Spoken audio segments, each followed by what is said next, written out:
Hey, this is Dave DeCamp from antiwar.com. This is anti-war news for Friday, August 2nd, 2024.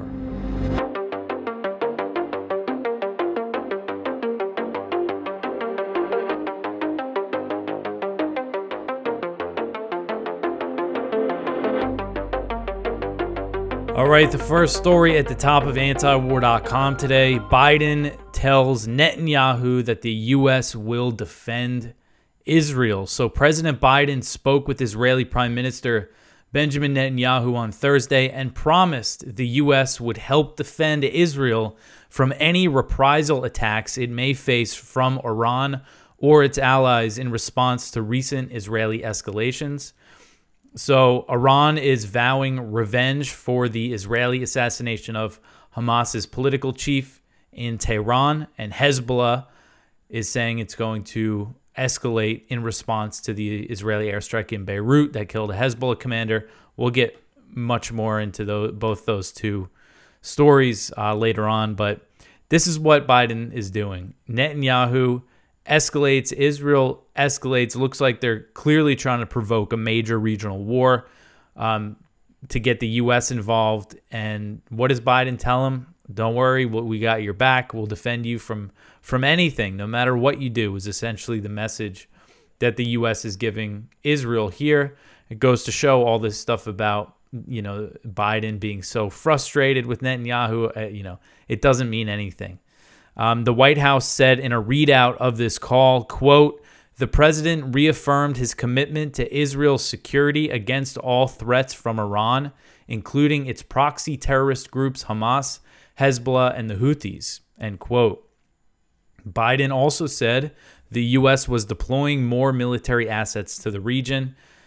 The readout said, quote, "The president discussed efforts to support Israel's defense against threats, including against ballistic missiles and drones, to include new defensive U.S. military deployments," end quote. And the White House said that Vice President Kamala Harris was also on the call, trying to get her nice and trained to be subservient to the Israelis. A Pentagon official told the Washington Post that the U.S. had assembled 12 warships in the Middle East that were already in the region to prepare to defend Israel. The aircraft carrier USS Theodore Roosevelt and 6 U.S. Navy destroyers are in the Persian Gulf, while 3 amphibious ships and 2 destroyers are in the Eastern Mediterranean. A lot of firepower. U.S. officials told Axios that the U.S. is preparing for a direct Iranian attack on Israel and believes it could be bigger than the April 13th missile and drone attack that came in response to the Israeli bombing of the Iranian consulate in Damascus. And this next attack, they say, could include Hezbollah and other Iranian allies. So you still see Biden and Kamala Harris and other U.S. officials claiming that they're trying to reduce tensions, but of course, unconditional military aid for Israel and, vowing to defend them no matter what they do, it's just going to, lead to escalation. And hopefully, I'm sure, there have been back channel talks between the U.S. and Iran this year, earlier in the year when things were really, tense. So hopefully those are going on. There's the chance that Iran is going to kind of choreograph what they're going to do again. But this does seem like it's going to be much bigger. And you have the U.S. this is war. This is direct military intervention. There's no vote in Congress, no debate. Just, yep, we're going to support you no matter what, even if, who knows what this could turn into. And U.S. troops in Iraq and Syria are they could come under heavy attacks. There's chances of American casualties in this. So it's just not good. And we don't really have an idea of when this might happen. Last time, Iran waited almost 2 weeks to respond.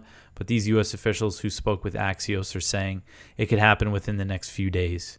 All right, so the next one here. Iran speaker vows Israel will pay heavy price for the Haniyeh killing. So on Thursday, a funeral was held in Tehran for Hamas's political chief, Ismail Haniyeh, and Iranian officials vowed they would strike back at Israel for the assassination of the Palestinian official on Iranian soil. Mohammed Bagher Ghalibaf, he was the Speaker of Iran's parliament. He spoke at the funeral and said that Israel would pay a heavy price for killing Haniyeh, and said the era of Israel and its main ally, the U.S., conducting what he called hit-and-run attacks is over. He said, quote, "It is our duty to react in the right place and at the right time," end quote. So Haniyeh and his bodyguard were killed Tuesday night while sleeping in an official guest house in Tehran. He was there for the inauguration of the Iranian president. And Iranian Supreme Leader Ayatollah Ali Khamenei quickly vowed that Iran would take revenge for the assassination. And according to the New York Times, he has ordered a direct attack on Israel in response. And during the funeral, he led a large crowd of mourners in prayers for Haniyeh. So, you see the pictures, and it's just very, symbolic, I think, to see Khamenei up there and this big funeral in Iran. We mentioned some of the same things in this story about the Iranian attack, the last Iranian attack on Israel. So the next story here, some details about the assassination. According to the New York Times, they reported on Thursday that Hamas's political chief Ismail Haniyeh was killed by a bomb that Israeli intelligence planted at the official guest house that he usually stays at when he visits Iran. And this says that they planted the bomb about 2 months ago. So Haniyeh was in Tehran for the inauguration. Again, sorry, I'm kind of repeating a lot of things here, but he had stayed at this guest residence on previous visits. And this New York Times report, which cited 5 Middle East officials, usually when they say Middle East officials, that means Israeli officials, but I guess we don't know for sure. They also said they spoke with 2 Iranian officials and 1 American official, and they all said that the bomb was detonated remotely when it was confirmed that Haniyeh was in a room at the guest house. The explosion killed him and his bodyguard at about 2 a.m. local time. Hamas officials initially said a missile struck the building, but there was no sign of Israeli warplane activity in the area. And this is more Mossad style inside Iran. Axios has also reported this, that Haniyeh was killed by a bomb planted at the guest house by Mossad. And the residency was heavily guarded by Iran's Islamic Revolutionary Guard Corps, the IRGC. And the assassination really does show the reach that Mossad has inside Iran. And Israel has a history of conducting covert attacks inside Iran. I mean, a lot of things, a lot of assassinations of nuclear scientists. They've killed IRGC officials, military officers. And their attacks include, sometimes people are gunned down. Other times they launch these small quadcopter drones. Those usually don't really do much damage. But then there's been similar operations to this one with explosives being planted. Israel has been responsible for several explosions inside Iran's nuclear facilities, the civilian nuclear facilities, specifically the Natanz nuclear facility. According to Israeli media, Israeli intelligence made sure that a marble foundation that was used for centrifuges in Natanz was packed with explosives during construction. This is something that was reported back in 2021 after one of these sabotage attacks. And in that particular instance, a bomb was detonated at the facility at Natanz in April 2021. It coincided with the U.S. and Iran resuming negotiations on the nuclear deal. Like that weekend that the talk started, Israel went ahead and blew up, exploded this bomb inside one of their nuclear facilities. Clearly trying to sabotage diplomacy between the U.S. and Iran. So apparently, and this is all like a lot of this stuff we don't know for sure, the details, but this is what has been reported by Israeli media, that they planted explosives in that nuclear facility. So this sounds like a similar operation, how they got Haniyeh. So this, again, just the fact that they killed him while he was there during the inauguration, this very embarrassing for Iran. All right, so the next one here, Nasrallah vows retaliation against Israel. So this article is from Jason Ditz. Tensions continue to soar between Hezbollah and Israel after the assassination on Tuesday of a senior Hezbollah commander, Fuad Shakir, in an attack on Beirut, and the attack also killed 2 women and 2 children. Hezbollah leader Hassan Nasrallah vowed there would be a definite response to the Israeli attack, saying the group is looking at a studied response. There's no apparent timetable. I saw there was some more exchange of fire between Hezbollah and Lebanon on Thursday, but as far as I've seen, I haven't seen anything bigger than usual. So he spoke at the funeral. So there was also the funeral in Beirut for Shakir, the Hezbollah commander who was killed. Tit-for-tat retaliation has been going on at the Israel-Lebanon border since October, as both sides carry out strikes and responses to strikes nearly every day, bringing both sides to the brink of a major war. Israel continued its attacks on the southern Lebanon village of Shama, just about 5 kilometers over the Israeli border. An airstrike was carried out Thursday, badly damaging 2 buildings and killing at least 4 farm workers from the same family. 5 other civilians were also reported wounded in this attack. And it looks like, from what I saw, Hezbollah fired some rockets probably in response to that. So, but I think this could happen. You know, it's tough to say. I do think it's probably going to be Iran and Hezbollah, and then maybe the Shia militias in Iraq and Syria doing it together. You know, it's just the timing of it. These things happening back to back. All right, so the next one here, the U.S. misled Lebanon into thinking that Beirut was a red line. So this article is from The Cradle, and it's based on a report from the Lebanese daily Al-Akhbar. And this is interesting. Senior White House advisor Amos Hochstein led a diplomatic disinformation campaign and deceived Lebanese officials into thinking Israel would not attack Beirut or its southern suburbs.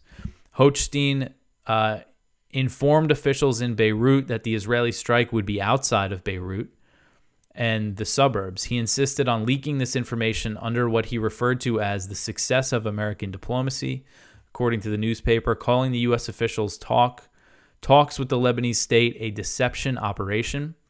The report adds Hochstein was trying to obtain a guarantee from Lebanese officials that Hezbollah would not respond to any potential Israeli attack in response to the strike on Majdal Shams last weekend, which Tel Aviv pinned on Hezbollah as a pretext for escalation. So this is interesting. I mean, I think this is probably true that that's the message the U.S. might have been sending Lebanon, was that, you know, they're not going to strike Beirut. We're telling them not to. There was all these reports saying that the U.S. was telling Israel, warning them against striking Beirut, and then they went ahead and did it anyway. So, all right, the next one here, Palestinian who was raped in the detention facility has been returned to that same facility.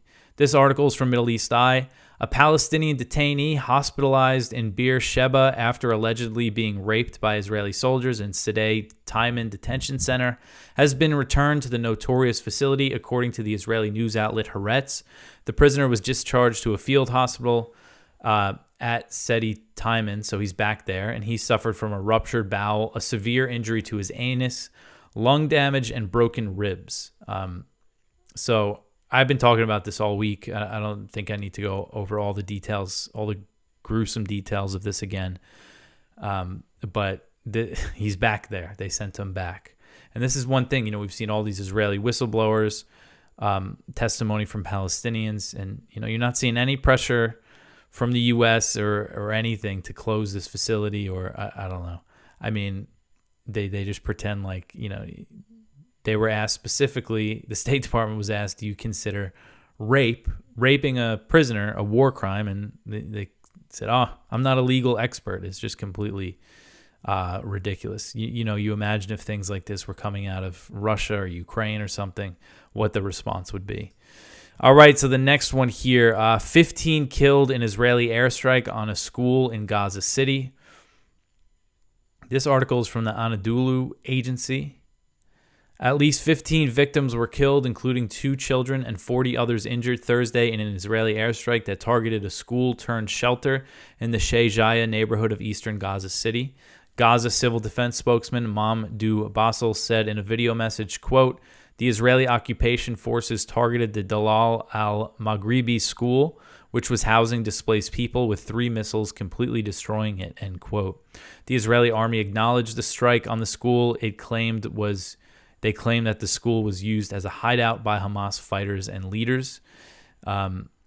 So this is, according to the latest numbers from Gaza's health ministry, nearly 39,500 Palestinians have been killed since October 7th. And we know that does not include the thousands of people who are missing, presumed dead under the rubble, all sorts of other indirect deaths that could have happened. And they say over 91,000 people have been wounded, and many, it's many children who have been maimed, and just a complete horror show. So this goes on, all the attention. This is another thing about the whole regional war thing. It takes the attention off of Gaza. If there's like a real war with Iran, and say the U.S. is fighting it for Israel, Netanyahu could do whatever he wants in Gaza at that point. All right, so the next one here, Germans oppose new U.S. missile deployment. So a new poll about a planned U.S. missile deployment to Germany shows that more Germans are opposed to the idea than favor it. The U.S. recently announced that starting in 2026, it will be deploying missile systems that were previously banned by the Intermediate Range Nuclear Forces Treaty, the INF Treaty, which the U.S. withdrew from in 2019. That prohibited land-based missile systems with a range between 310 and 3,400 miles. I know I always go over these details, but I think understanding this whole thing is very important. This poll was conducted by the Forsa Institute. It found that 49% of Germans think the new missile deployment is not right, while 45% support it.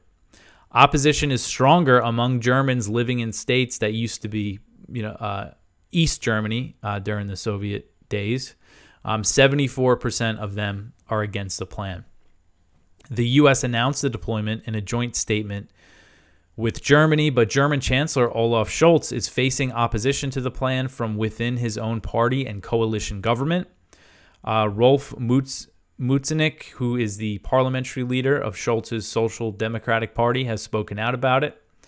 And senior members of the Social Democratic Party, the SDP, have called a debate about this for September. They said in a note that was obtained by Politico, quote, "The current debate surrounding the announced stationing of long-range conventional weapon systems in Germany concerns us all," end quote. So it sounds like Scholz didn't really discuss this with his government. They just kind of agreed to do this with the U.S. So hopefully, this opposition means something. The U.S. announced that its deployment includes the Tomahawk missiles, which have a range of about 1,000 miles that are nuclear capable. The U.S. didn't say that they're going to be armed with nuclear weapons, but they certainly left open the possibility. And we have Putin saying that in response, Russia is going to start deploying these INF missiles, start developing them, and do away with this moratorium that he has on the deployments. And so, this is 2026. The U.S. is planning to start these deployments in 2026. So hopefully some things happen between now and then. Maybe this could be used as leverage in some sort of, Ukraine peace deal that the U.S. won't go through with this deployment. But they got to get back, they need arms control, and they got to get back in dialogue about this stuff. It's completely crazy that the U.S. and Russia aren't even, as far as we know, aren't even discussing arms control. All right, so the next one here, Zelensky says the whole world wants Russia at a peace summit. So Zelensky has said that Kiev and the whole world want Russia to participate in a summit to discuss peace in Ukraine. Zelensky has organized several international meetings that have been billed as peace summits, but Russia has not been invited to attend. The most recent was hosted by Switzerland, and some countries were critical of the lack of Russian participation. Zelensky said, quote, "The majority of the world today says that Russia must be represented at the second summit. Otherwise, we will not achieve meaningful results. Since the whole world wants them to be at the table, we cannot be against it, end quote. So interesting that he said that.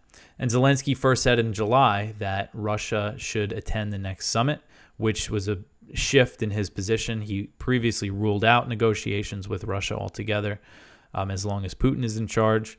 And, his peace formula that they call it, that requires a complete Russian withdrawal from the territory it's captured from Crimea before talks can even happen. Of course, that's just a non-starter. Russia has said that it's open to peace talks with Ukraine, but the Kremlin said Thursday that there's still no plans. Basically, Dmitry Peskov, the spokesman, said, we're hearing this talk about this summit, but there's no plan. We haven't actually been invited to anything yet. And he also cast doubt on Ukraine's willingness to negotiate peace, saying it was possible to hold talks with Ukrainian officials, but impossible to trust them. And there's also, you see other things that the Russian officials say. They say, oh, well, Zelensky signed a decree, that banned direct talks with Putin.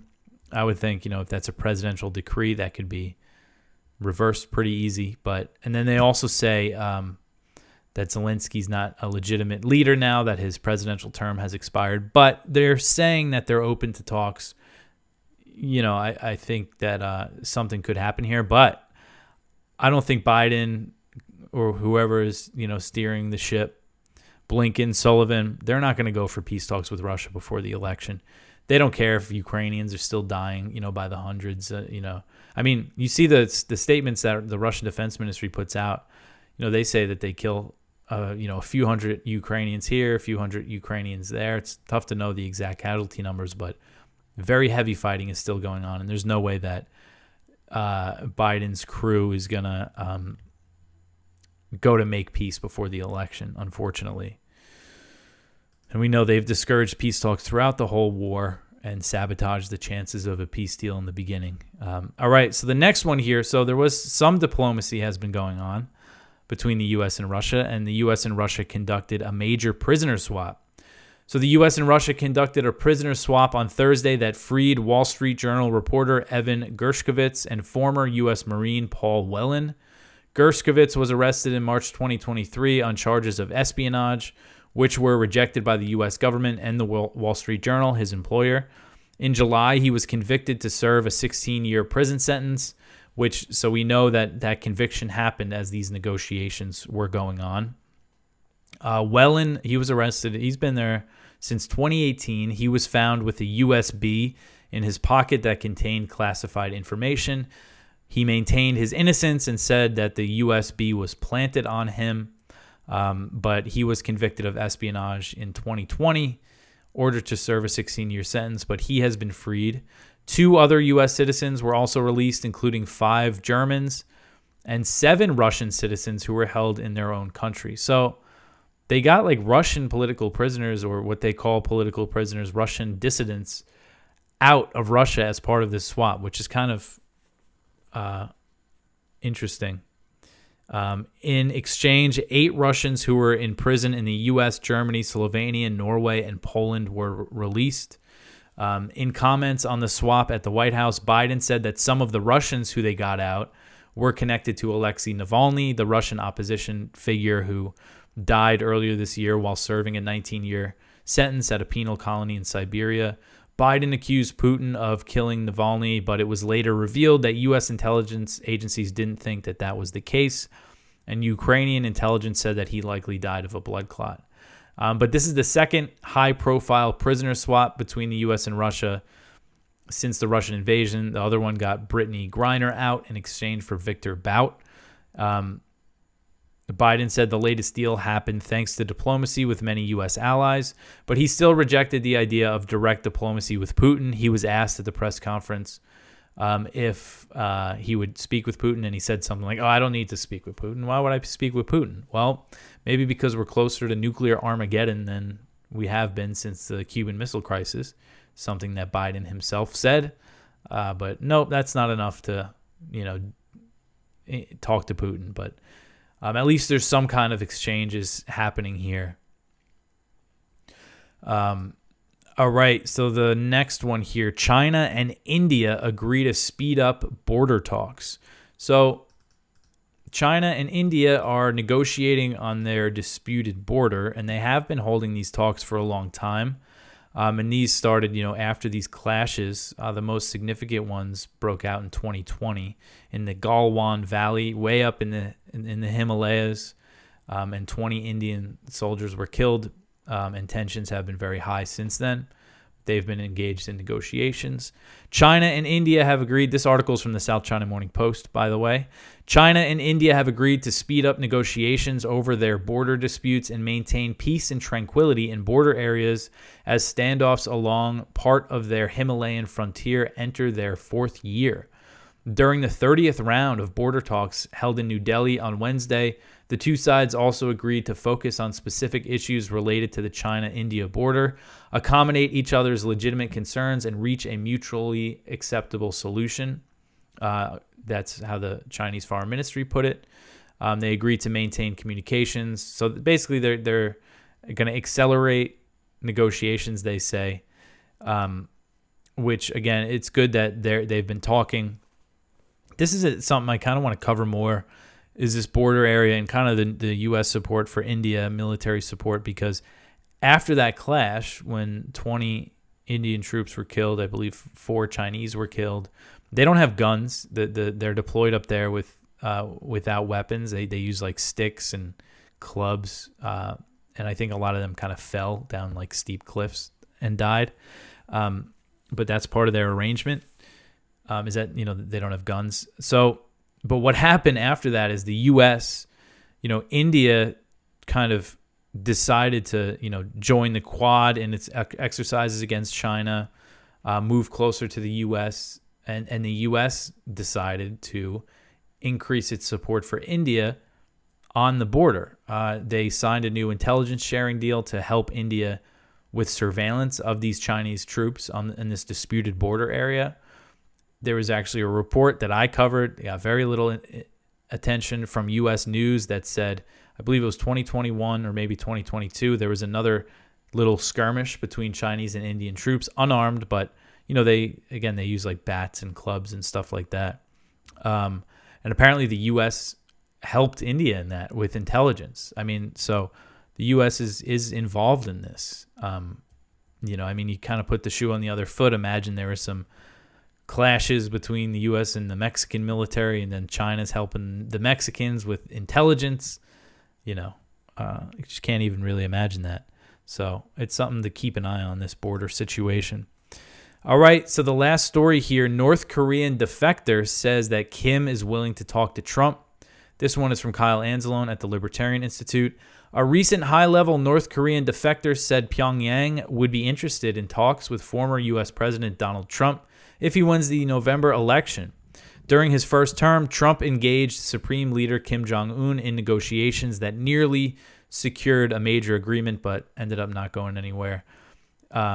But it certainly eased tensions. The situation in 2019, 2020 between North and South Korea, between the U.S. and North Korea, was much, much better than it is today. So senior North Korean diplomat Ri Il-gayam, who recently defected to South Korea, said he believes Kim would be willing to restart talks with Trump if he retakes the Oval Office.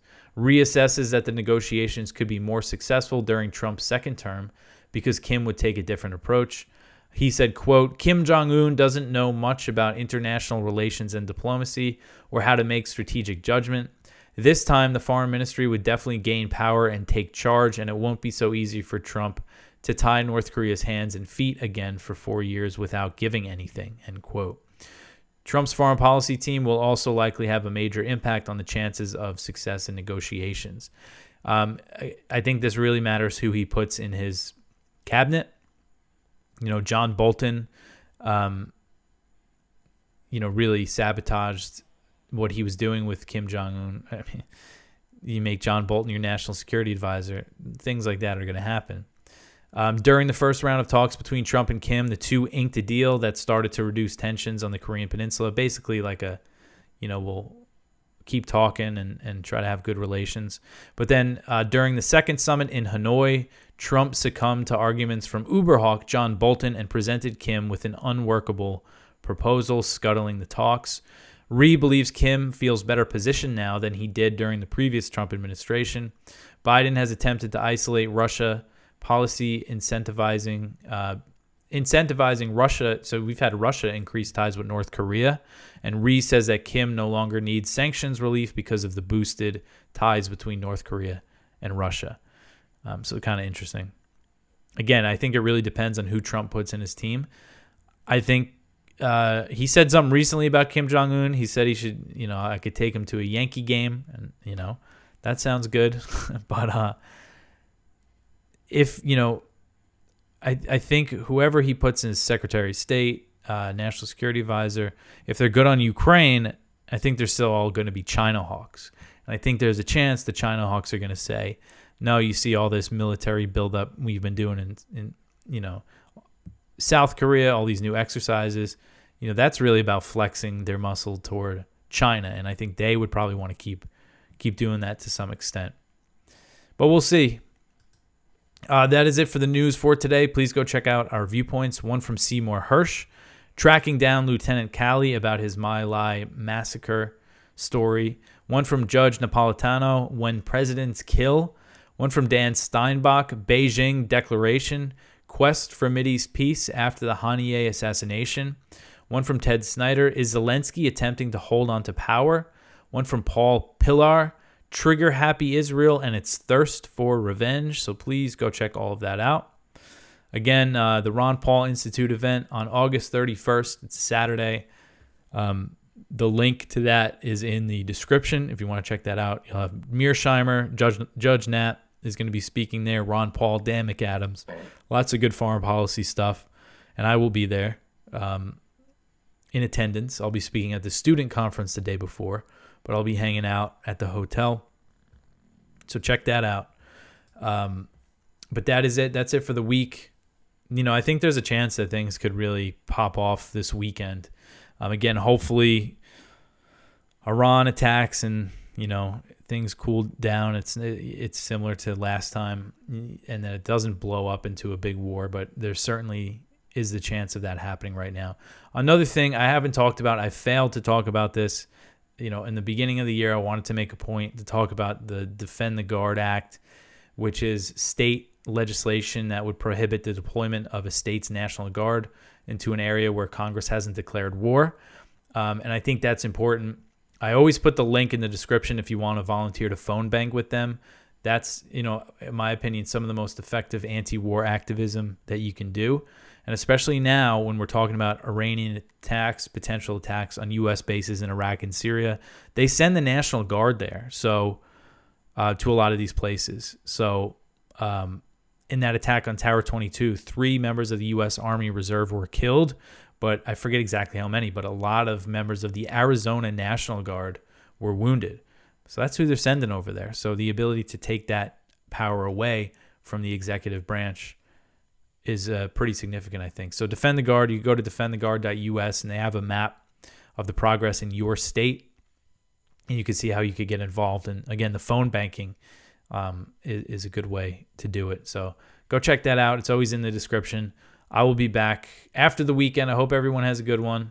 Hopefully no big war breaks out, but I will be back with a show for you on Monday. Thanks for listening.